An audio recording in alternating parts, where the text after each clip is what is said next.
Hi there, everybody. Welcome to Fresh Outlook, the show where we're talking about what you're talking about. I'm your host, Taryn Winterbrill, but just call me TWB. On today's show, we'll begin with the passing of Margaret Thatcher. We'll discuss her life, her legacy, and the impact she had on Great Britain and the entire world. And this week, we also mourn the loss of another huge headliner, movie critic, Roger Ebert. We'll talk about his life and how he changed the film industry forever as we know it, and why he's so beloved. He's a beloved figure in our nation. And speaking of the movies, from there we're going to discuss a growing trend, why Americans are giving up TV for other media. But before we get the conversation started, let's meet our all-star panel, as always. Who shall we start with? Professor Rossi? I'm Dr. Rossi, Bart Rossi, political psychologist, and I'll be looking at the personality traits and characteristics. Terrific. Of Thatcher. Thatcher, yeah. And us, maybe. Maybe. And you never know who you're going to be looking at. I'm scared. Psychologist. I called you professor. That's okay. Psychologist is good. Okay. Sure. All right. Dee Dee. I'm a political and cultural commentator, former aide to President Bush, and a blogger. Terrific. Welcome. Good to have you both here. But first, sadly, this week we mourn the loss of one of the most influential women of all time, former Prime Minister of Great Britain, Margaret Thatcher. Let's take a look. Britain's first and so far only female Prime Minister deserved her nickname, the Iron Lady. Her tough economic reforms and brand of individualistic capitalism would come to be known as Thatcherism, ensuring her place in the history books. Those who are coming in with very high community charges are doing so because their expenditure is profligate and they have little consideration for the pockets of their constituents. The greengrocer's daughter and former chemist became Conservative Party leader in 1975 and Prime Minister 4 years later. Her popularity and uncompromising reputation grew after a tough military response to Argentina's invasion of the British Falkland Islands in 1982. She crushed a miners' strike and took on the trade unions, reining in their strength. Margaret Thatcher summed up her inflexible determination with the famous words, "The lady's not for turning." In 1990, Thatcher's own party turned on her and challenged her leadership, resulting in a quick and tearful departure from Downing Street. Ladies and gentlemen, we're leaving Downing Street for the last time after 11 and a half wonderful years, and we're very happy that we leave the United Kingdom in a very, very much better state than when we came here 11 and a half years ago. It's been a tremendous privilege to serve this country as Prime Minister. But a series of strokes and dementia saw her gradually withdraw from public life. However, she did live to see the return of a Tory government under David Cameron, who hailed her as Britain's greatest peacetime Prime Minister of the last century. And before we get the conversation started, I'd like to introduce one more panelist. We should have joining us via Skype, Abdul Rahman Malik. He's a London-based journalist and educator. Abdul, good afternoon. Hi, good to see you. Good to see you as well. Welcome to the show. We'll start with you. Why was Baroness Thatcher such a memorable figure, in your opinion? Well, I mean, watching the coverage of Thatcher's death in this last week has been a remarkably instructive experience because it shows what an incredible political force she still remains and political shadow she still remains in this country. I mean, opinion, as you can imagine, has been incredibly divided and at times incredibly passionate. And I think we've seen at a public level an incredible readdressing of her legacy. I mean, this was a Conservative Prime Minister who won 3 terms, was the only female Prime Minister in United Kingdom's history, brought back the Conservative Party from the margins of power to the very center of power. In many ways, the Conservative Party is what it is today because they appeal to the legacy of the Iron Lady, and that I think the evidence for that is the way in which the Cameron government has sought to make this into an event of national mourning, into an event of national commemoration.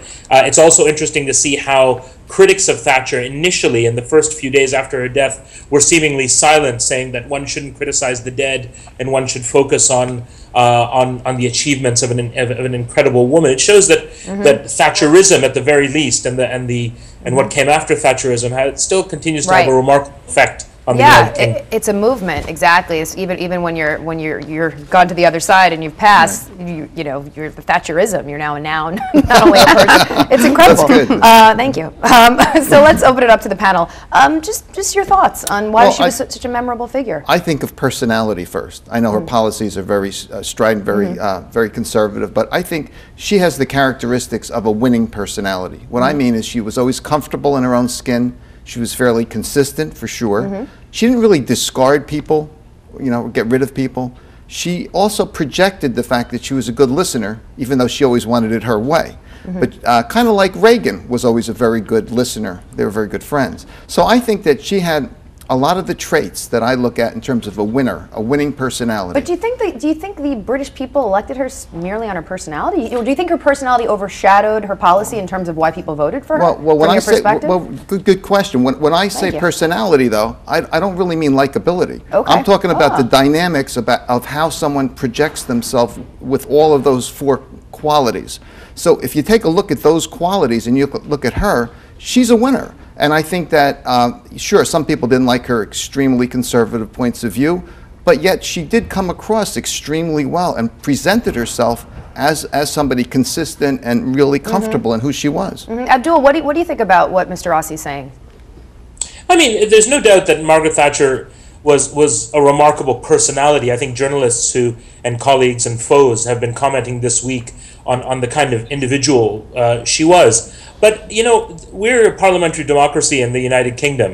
In 1979, she won with less than 44% of the vote. Her share of the vote fell to about 42% in the 1983 election. You know, Thatcher was the kind of person who said that 3 million unemployed 3 million unemployed people in Great Britain was okay, because that was the price he had to pay for market values. This is a woman who supported Augusto Pinochet, who called Nelson Mandela a terrorist. So clearly she's a ballsy personality. She had her opinions. And I just want to get our other panelists involved here. Dee, you've heard everything so far. What are your thoughts? Who do you agree with and who do you disagree with? Oh, I think she was fantastic. I think Margaret Thatcher is one of the greats in our history and world history. And of course, well, because she was a big free market capitalism leader. Right now we see where socialism and communism is bad, and she helped bring communism down. She and Ronald Reagan, that was huge for the world. And she played a major role in that, along with Ronald Reagan. They were very good friends. They communicated all the time. And of course, being a big fan of Reagan, big fan of Margaret Thatcher. I'm a conservative, so she's my hero. I think she's fantastic. Now, some people, they have this distinction, a female figure versus a feminist figure. What do we say, panel? You're shaking your head. Well, no, she even had a quote saying, you know, she owes feminism nothing. I mean, you know, she was a strong leader, and gender didn't matter. But to be the one woman prime minister and to win 3 terms, that says a lot. We haven't had a female president, so you know, good for her. And I just really look up to Margaret Thatcher. Yeah, and I think that she won 3 times for reasons just beyond being so conservative. I think there she had to get past being a woman. She got past being a woman, and she got past just being so far to the right. She also got some folks in the middle and some folks who really admired her for standing up and being herself. And I think that was a big factor in her career. Let's go back to Abdul for a second. Let's discuss a little bit about some of the mourning we've seen in terms of the British public so far. What's been the reaction? Because you mentioned there's been some criticism after her death, and you know, you can you know, which side are you on? Should we criticize people after they're gone? But I'm curious what the British people are saying. And I mean, someone like Thatcher, who is an incredibly divisive figure, deserves to have her legacy and her record criticized. I think the vast majority of people, on both left and right, have treated her death with a great deal of respect and have used it as an opportunity to open the debate on Thatcherism, or as your other panel said, the legacy of individuals like Thatcher and Reagan, the free market legacy that led to the crash of the last few years, the economic deregulation which has led to the catastrophe of the banks. Didi's shaking her head. Time out, Abdul. Didi, you disagree? 1 second. Yeah, of course I disagree. I mean, could we bury the woman first before we start criticizing her and bashing her? I mean, we're bashing the woman. I mean, she's not even buried yet. I mean, saying, you know, all these things. It's not even true, because you know, look, she is very much. But are you saying she's done nothing? She did nothing wrong? Are you saying she's a flawless? No, no one's flawless. Not even Reagan. Not even President. Not even Bush, right? Yeah, that's right. I ordered her. No, of course not. And I mean, she had 3 terms, and it was difficult, and she had to go through a lot of trial and tribulation. But no doubt about it. I mean, she helped the economy. And what happens, a lot of the folks that are involved with the unions, they didn't like her because she didn't like the unions, and she wanted capitalism. She did not want this collectivism attitude, and she didn't want that to be the government. So she had to struggle with those folks. But she was right in the end. What do you think? I like her because she stood up for what she believed in. And I think as a psychologist, we need people on the right and on the left. But don't you think all politicians stand up for what they believe in? Was she doing anything all that different? I mean, No. she She was had so an strong interesting about it, but viewpoint. see, she never wavered. That's what I think you're getting at, because Well, she just did not Well, waver. what did she do that was so different, besides from being a woman? She looked like she was comfortable in her own skin and consistent. We didn't see that in the last election cycle with the Republican candidate this time. All 4 of those traits that I just mentioned, he was Let me 0 ask for you this. 4. Do you think, from a personality perspective, do you think there's been an American figure that's been as comfortable in his or her shoes as you say Thatcher was? Well, I think Reagan was comfortable in being himself, and I think Clinton has been very comfortable being himself. They're both winners. In New Jersey, we have Kane. We have the former governor. He's very comfortable And being Christie. himself. Christie's And Was- Christie, with his W? very unique personality, Yes. is comfortable. And Yeah. President Bush, was too. Was W comfortable? Not as very- much. I don't think. When was he uncomfortable? No, I disagree with you, because Well- you know, he was always comfortable. We may not have agreed with what he did and what he said, but he was comfortable. How do you know that? Because I was there. I saw it. He didn't waver either. Well, He didn't, you know, I he was- So think that was him being comfortable? Yeah. What we saw? Okay. Well, I thought he had uncomfortable moments. Maybe to you as an aide, he presented himself in a way that he believed what he said. But I think that the way he projected himself was not certainly as good as a Reagan, a Clinton, or a Tom Kenny I think you're Sr. talking about Okay. communication. I mean, maybe Well, not the best He's certainly not a Reagan communicator or a Clinton communicator, but he was comfortable Yeah. with what he stood for. Okay, let's go to Abdul for a second. Abdul, let's get you in the mix. When you compare Reagan, Thatcher, and Bush, what do you think? What are your thoughts? Compare and contrast them, if you will. Look, I mean, Reagan and Thatcher were larger-than-life characters. George W. Bush was a pygmy in comparison to them.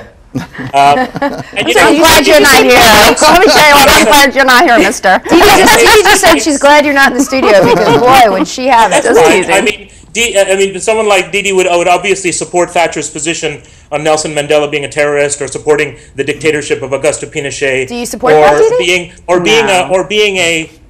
Being an apologist for authoritarianism in many parts of the world. I mean, there is a dark side to Thatcher's legacy, and those who live here in the United Kingdom and those who work in United Kingdom's inner cities and who deal with people on the ground who've seen the results of what Thatcherism caused and continues to cause will certainly disagree with the rosy picture that she and others are presenting this week on her passing. So do you think, on her passing, do you think there's more naysayers, more negative, haters out there than favoritists? Yeah, I think to be honest, there's been a real mix here, and we've seen kind of extreme hagiography on one side and sort of Thatcher dying parties on the other side. I think the vast majority of left and right have said, here's a woman, she was a great personality.